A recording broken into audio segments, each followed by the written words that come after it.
BC's premier says it's not fair that a wealthy province like Ontario received almost $500 million in equalization payments last year, while his province got nothing. We feel that it's unreasonable for BC taxpayers to be sending money to the federal government to be distributed to provinces like Ontario through the equalization program.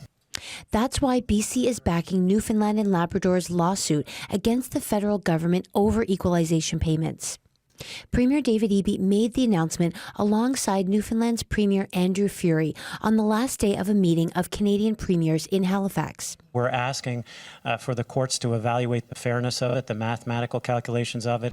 BC will be an intervener in the case and consider launching a parallel lawsuit of its own. Eby says it's possible the court challenge could be fought all the way to the Supreme Court of Canada. So what are equalization payments and why do they get premiers so worked up? They're basically a tool used by the federal government to balance the scale between have and have-not provinces. The formula is based on a province's ability to bring in money through taxes and natural resource revenues.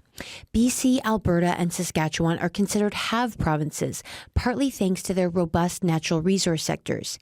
However, Eby and Furey argue the funding formula ought to factor in other costs.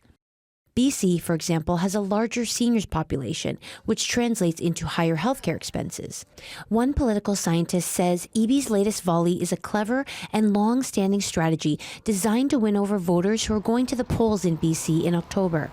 It is certainly a useful political tool to show that premiers from one side of the country to the other are standing up for their residents against those folks up in Ottawa. But Eby claims there are federal politics at play, which influence Ottawa's decision to shower money on vote-rich Ontario and Quebec. It's obvious that political considerations are blocking the ability of the federal government to prioritize the needs of British Columbians. Federal Finance Minister Chrystia Freeland was not available for comment, but a spokesperson says she stands by the equalization program, arguing it ensures fairness for all Canadians. The formula is reviewed every 5 years, and the next review is set for 2029. Katie DeRosa, CBC News, Victoria.